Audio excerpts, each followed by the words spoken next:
시편 127장 1절로 5절 말씀 다 같이 보겠습니다. 여호와께서 집을 세우지 아니하시면 세우는 자의 수고가 헛되며 여호와께서 성을 지키지 아니하시면 파수꾼의 깨어 있음이 헛되도다. 너희가 일찍 일어나고 늦게 누우며 수고의 떡을 먹음이 헛되도다.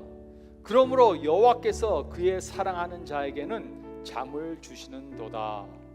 보라, 자식들은 여호와의 기업이요 태의 열매는 그의 상급이로다. 젊은 자의 자식은 장사의 수중에 화살 같으니 이것이 그의 화살통에 가득한 자는 복되도다. 그들이 성문에서 그들의 원수와 담판할 때 수치를 당하지 아니하리로다. 아멘. 다시 한번 오늘 예배에 오신 모든 분들을 주님의 이름으로 환영합니다. 오늘 말씀 통해서 우리 영육간이 강건함을 받는 귀한 시간 되기를 바랍니다. 제가 한국에서 신학교를 졸업했습니다. 그런데 신학교 다닐 때 어느 교수님이 하신 말씀이 하나 있는데 그 말씀이 제 머릿속에 아주 강하게 깊게 인상적으로 남아있는 말이 있습니다. 그것은 어떤 그 신학적인 어떤 그 설명이나 교리의 부분도 아니고 성경에 나오는 훌륭한 인물에 관한 이야기도 아니었습니다. 또 기독교 역사에 남을 만한 그런 아주 굉장한 사건, 이런 이야기도 아니었습니다. 이 교수님께서 뭐라고 말씀하셨냐면, 결혼하고 가정을 이루는 것은 이제 매일매일이 하루는 천국이고 하루는 지옥이 될 수 있다. 바로 이런 이야기였습니다. 제가 이 말을 들을 때 저는 아직 결혼을 안 했기 때문에 제 생각에는 결혼만 하면 이거 매일매일 천국 되는 거 아니야? 이렇게 생각을 했는데 교수님은 그렇게 얘기하지 않으셨습니다. 그래서 나중에서야 제가 결혼을 하고 나서 이 교수님께서 무슨 이야기를 하셨는지 이해하게 되었습니다. 이 세상에서 천국과 가장 비슷한 곳이 바로 가정이 될 수 있을 것입니다. 집에 오니까, 집에 이렇게 딱 들어오면 사랑하는 가족들이 있습니다. 그리고 이게 가족의 모습만 봐도 이 마음속에 행복한 그러한 마음이 듭니다. 뭐 집에 돈이 많고 먹을 것이 많고 가진 것이 많아서가 아니라 식구들만 보면 서로를 아끼고 서로에게 위안이 되기 때문에 가족을 보면 이곳이 천국이구나, 이런 마음이 듭니다. 그리고 특별히 우리 이 믿는 사람들, 하나님을 믿으며 각자 맡은 일에 충실하고 또 하나님의 영광을 위해서 열심히 서로를 섬긴다면 그 집이야말로 정말 천국처럼 살아가는 집이 될 것임에 틀림이 없을 것입니다. 그런데 반대로 가정은 이 세상에서 아주 지옥과 가장 비슷한 그러한 곳이 될 수도 있습니다. 부부가 하루가 멀다 하고 싸웁니다. 별거 아닌데도 그저 목소리를 높이다가 그것도 안 되면 물건 옆에 있는 걸 그냥 집어 던집니다. 이런 모습을 보는 자녀들은 이 세상에 이런 지옥과도 같은 곳은 더 없다, 이렇게 생각하게 됩니다. 사실상 이런 그릇된 모습, 이 부끄러운 죄 아래 사는 집은 절대로 행복할 수가 없습니다. 하나님께서 우리들에게 가정을 허락해 주셨습니다. 가정은 우리가 생각해내고 우리가 고안해내고 만들어낸 것이 아닙니다. 하나님께서 아주 작지만 완전한 사회 구성 단위로 우리들에게 가정을 허락해 주셨습니다. 그리고 이 가정을 통해서 아주 행복한 삶, 아주 복된 삶을 누리라고 하나님께서 그렇게 만들어 주셨습니다. 그런데 우리는 이 가정을 천국으로 만들 수도 있고 아니면 지옥으로 만들 수도 있습니다. 여러분들, 우리 가정의 모습을 한번 생각해 보시기 바랍니다. 지금 우리들의 가정은 어떤 모습입니까? 여러분들 정말 행복하십니까? 피곤한 하루를 마치고 집으로 들어갈 때 마음속에 행복함과 그리고 편안함, 이런 것을 느끼면서 하나님 앞에 감사하고 계십니까? 요즘 이 세상을 보면 많은 가정들이 무너지고 있습니다. 너무나도 쉽게 부부가 갈라섭니다. 그리고 자녀들 문제 때문에 많은 부모들이 마음 아파합니다. 가정의 문제가 한두 개가 아닙니다. 혹시 우리들의 가정은 이러한 어려운 지경에 있지는 않습니까? 우리의 가정은 하나님께서 허락하신 복을 누리며 정말 행복한 그러한 가정이 되어야 할 것입니다. 오늘 시편 127편 본문 말씀은 복된 가정의 모습을 보여주고 있습니다. 이 시는 솔로몬 왕이 지었는데, 솔로몬 왕은 우리가 아는 것처럼 역사상 가장 지혜롭고 또 부귀영화를 누렸던 왕이었습니다. 그랬기 때문에 이 시를 통해서 우리는 그 왕의 통찰력을 배울 수 있습니다. 우리 삶의 모든 영역 중에서 특별히 가정에 있어서도 하나님의 주권이, 우리 가정의 주권이 하나님께 달려 있음을 이 시를 통해서 선포하고 있습니다. 솔로몬 왕은 오늘 이 시편을 통해 복된 가정, 성경적인 가정, 진정한 행복이 넘치는 가정은 어떤 가정인지를 다음 세 가지로 말씀해 주고 있습니다. 첫 번째로, 우리는 가정을 하나님만이 세워주실 수 있음을 깨달아야 합니다. 1절 말씀을 다시 한번 보겠습니다. 여호와께서 집을 세우지 아니하시면 세우는 자의 수고가 헛되며 여호와께서 성을 지키지 아니하시면 파수꾼의 경성함이 허사로다. 자, 솔로몬 왕은 정말로 우리가 상상할 수 없을 만큼의 권력과 부귀영화를 누렸던 왕입니다. 그런데 그 솔로몬이 오늘 이 시편 127편을 통해서 헛되다 헛되다 헛되다 계속해서 이렇게 말합니다. 집을 세우는 것, 성을 지키는 것, 수고하는 모든 것이 헛되다고 그렇게 강조하고 있습니다. 왜 이렇게 이야기를 합니까? 이 말 속에 숨겨있는 뜻은 하나님께서 하시지 않으면 우리가 하는 모든 것이 헛될 수밖에 없다라는 그러한 말입니다. 이 솔로몬처럼 일생에 많은 것을 누린 사람들이 없습니다. 하나님께서 그에게 지혜를 허락해 주셨고 모든 부와 권력, 사람들이 나도 저렇게 되었으면 하는 그 모든 것들을 누렸던 사람입니다. 그랬던 그가 이제 나이가 들어서 이 시를 쓰면서 노래하기를, 우리의 삶이 아무리 좋은 것으로 많은 것으로 가득 찬다 하더라도 그곳에 하나님이 빠지면, 하나님이 계시지 않으면 아무것도 아니다. 지금 이것을 이야기하고 있습니다. 우리들의 가정도 마찬가지입니다. 우리들의 가정, 지금 여기 어머니들, 아버지들 많이 계시는데 가정을 위해 수고하셨습니다. 그리고 또 지금도 하고 계십니다. 가족을 위해서 기도하고 열심히 일하셨습니다. 성공적인 삶을 위해서, 풍족한 삶, 누가 보더라도 행복한 가정을 꾸리기 위해서 아침부터 늦게까지 수고하고 희생했습니다.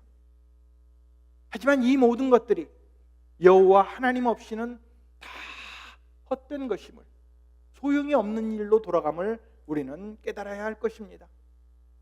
물론 우리들이 가정과 자녀를 위해 아무것도 하지 말고 그러면 뭐 하나님이 다 해주시는데, 이렇게 그냥 하나님께 다 책임을 떠넘기고 우리가 가만히 있으라는 그러한 말은 아닙니다. 아무리 우리가 수고한다 하더라도 하나님이 함께 계시지 않으면 그것은 무의로 돌아갈 수밖에 없다라는 뜻입니다. 제가 초등학교 시절부터 아주 친하게 지냈던 그런 친구가 하나 있습니다. 이 친구는 얼마나 친한지 밤새 얘기해도 얘기거리가 끊어지지가 않습니다. 모든 속에 있는 이야기를 다 내놓습니다. 그리고 이 친구가 나이가 들어서 의사가 되었습니다. 아들을 두고 딸을 두고 누가 보더라도 아주 성공한 그러한 친구입니다. 그런데 이 친구가 하루는 저한테 와서 하소연을 합니다. 내가 이제 열심히 일해서 남부럽지 않다. 의사로 또 교수로 그렇게 살아가고 있는데 자녀와 아내 때문에 너무 힘들다고 그런 이야기를 했습니다. 이 자녀가 자기 이야기를 듣지를 않는답니다. 아무리 좋은 말을 하려고 해도 이제 귀를 막고 들으려고 하지 않고, 이것 때문에 아내는 우울증에 걸릴 정도로 힘들어졌다고 그렇게 말합니다. 결국 그러다 보니까 아내와 자기 사이도 참 힘들어지고, 아무리 내가 열심히 일하고 돈을 많이 벌어오고 다른 사람들에게 존경을 받아도 내 집에서는 불행한 모습으로 살아가는 나를 보면서 내가 얼마나 한심하고 삶이 너무 힘든지 모르겠다고 그렇게 이야기를 했습니다. 그러면서 하는 말이, 그동안 내가 믿음대로 살지 못했다.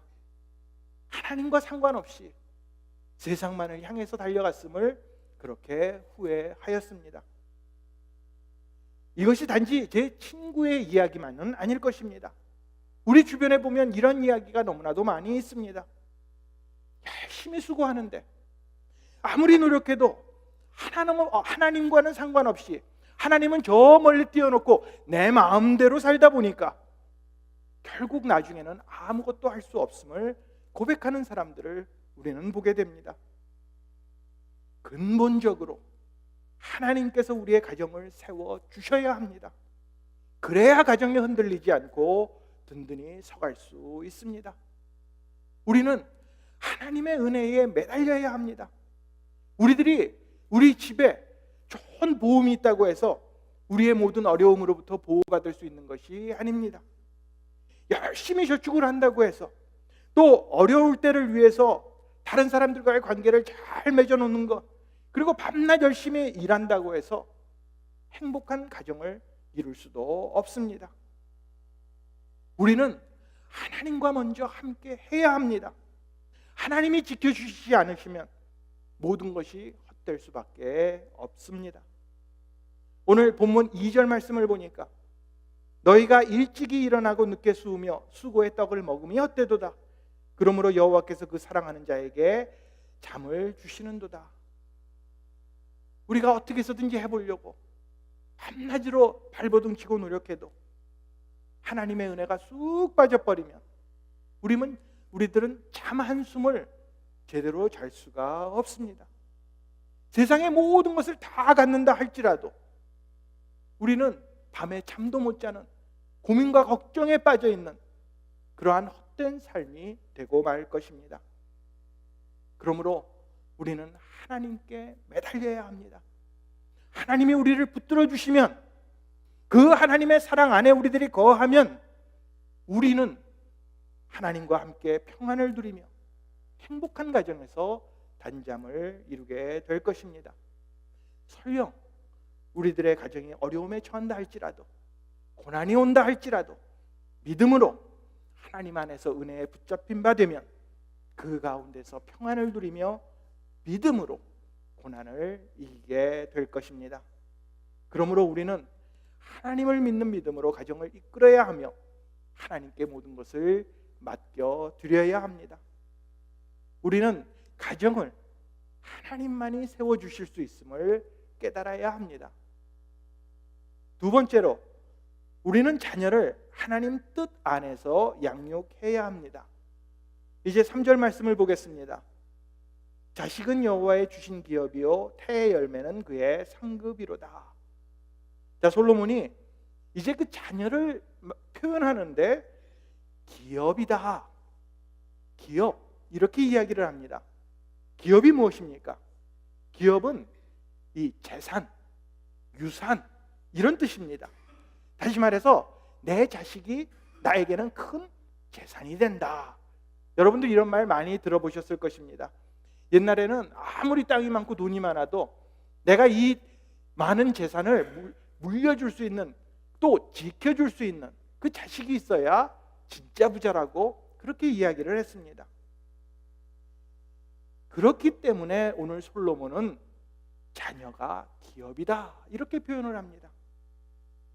자, 그런데 우리가 여기서 주의해야 할 것은, 이제 이 내 자녀가 재산이니까, 내가 낳은 아들이고 딸이니까 내 마음대로 할 수 있는 소유물이다, 이렇게 생각해서는 안 됩니다. 자녀들, 부모가 계획해서 낳은 아들, 딸이 아닙니다.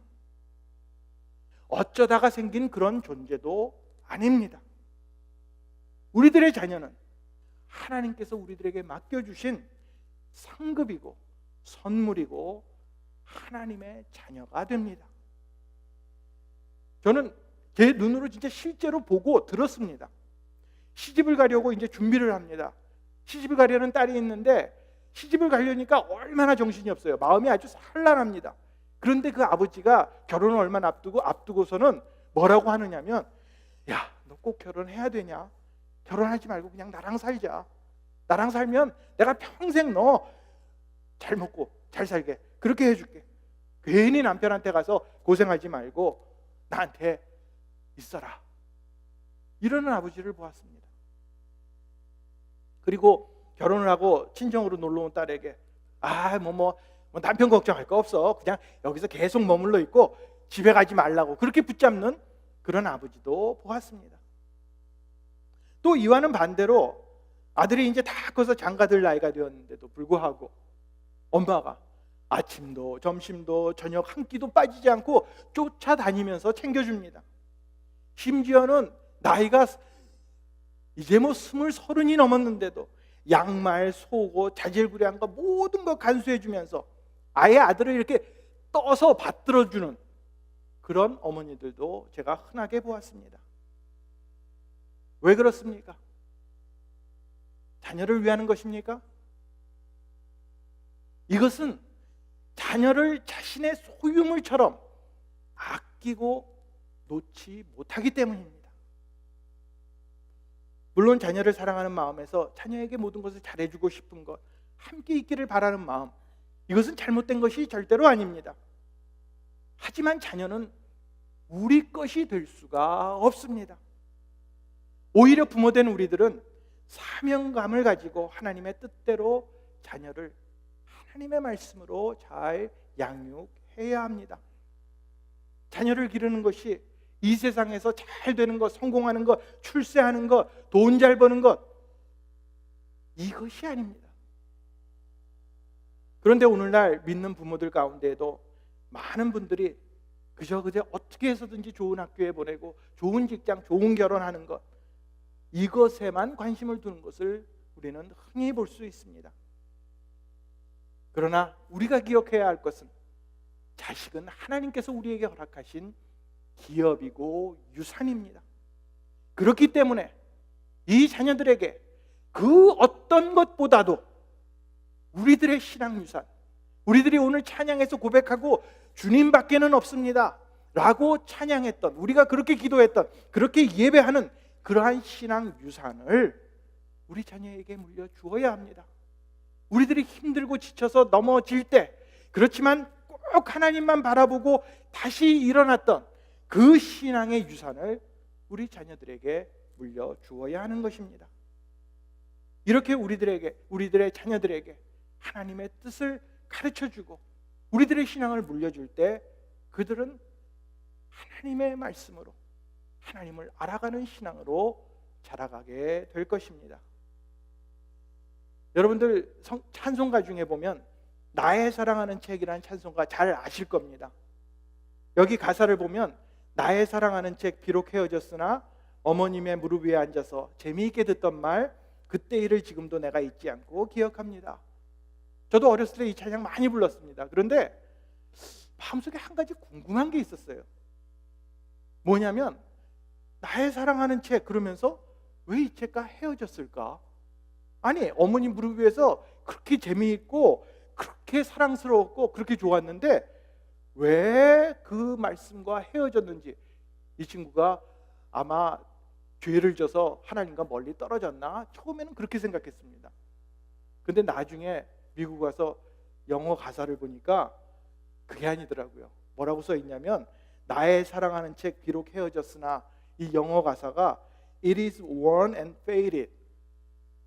성경과 멀리 빠이빠이 하고 헤어졌다는 이야기가 아니라 책이 낡아서 해져버렸다는 그런 뜻이었습니다. 그제서야 알고 그런 뜻이구나. 원래 이 찬송가는 뉴욕의 틸만이라는 목사님과 윌리엄스 목사님 두 분이 지으셨습니다. 이제 부흥회를 준비하면서 찬양을 부르는데 이 마땅한 것이 없어서 윌리엄스 목사님이 자신의 어머니가 유품으로 남겨주신 그 성경을 보면서 그 자리에서 15분 만에 그 찬송을 지었다고 합니다. 그리고 부흥해서 부르고 많은 사람들이 큰 은혜를 입고 지금까지도 우리들이 부르는 찬송이 되었습니다. 어렸을 때 어머님 무릎에서 들려주던 듣던 그 성경 이야기에 대한 기억, 어머니께서 하나님을 섬기는 그 모습, 늘 성경을 읽고 신앙에 대한 이야기를 해주시는 이런 신앙의 유산, 우리는 그것을 자녀들에게 물려 주어야 합니다. 여러분들은 어떤 모습을 자녀들에게 지금 보여주고 계십니까? 스마트폰만 보고, TV만 보고, 드라마만 보고, 하나님과는 전혀 상관없는 모습으로 신앙의 유산이 아닌 세상의 소리만을 그들에게 전하고 있지는 않습니까? 우리 자녀들에게 무엇을 남겨주기를 원하십니까? 하나님의 뜻을 자녀들에게 가르치고 어떤 환경 속에서도 나는 하나님만 붙들고 살아간다, 바로 이런 모습을 보여줄 때 우리 자녀들은 믿음의 유산을 따라 잘 살아가게 될 것입니다. 우리는 자녀들을 하나님의 뜻 안에서 양육해야 합니다. 세 번째로, 우리는 우리들의 자녀에게 모범이 되어야 합니다. 4절과 5절 말씀은 이렇게 기록합니다. 젊은 자의 자식은 장사의 수중에 화살 같으니 이것이 전통에 가득한 자는 복되도다. 저희가 성문에서 그 원수와 말할 때에 수치를 당하지 아니하리로다. 자, 솔로몬 왕 당시에, 그때는 전쟁할 때 뭘로 싸웠어요? 활 아니면 창입니다. 아니면 칼입니다. 이게 주묵입니다. 그렇기 때문에 이 군인에게는 뒤에 찬 전통, 바로 화살통을 이야기합니다. 이 화살통에 화살이 떨어지면 아무리 힘이 좋고 아무리 용맹해도 더 이상 싸울 수가 없습니다. 그러므로 이 전통에 화살이 가득하다는 말은 내가 전쟁을 승리로 이끌 수 있다라는 그러한 말입니다. 바로 이런 점을 솔로몬은 지금 우리들에게 말씀해주고 있습니다. 우리들의 자녀가, 내 아들 딸들이 바로 화살통에 가득 꽂혀 있는 화살과 같은 존재다, 이렇게 말씀하십니다. 실제로 우리 인생의 전투에서 승리를 가져다 주는 것이 우리들의 자녀들입니다. 우리에게 큰 힘이 됩니다. 위안이 됩니다. 자식만 바라봐도 그저 마음이 든든하고 우리에게 영광이 됩니다. 맞는 말입니다. 그런데 이 본문을 잘 살펴보니까 자식이 장사의 수중에 화살 같다라는 말을 보면 이 활을 가지고 쏘는 사람이 누굽니까? 지금 이 활을 가지고 쏘는 사람은 부모입니다.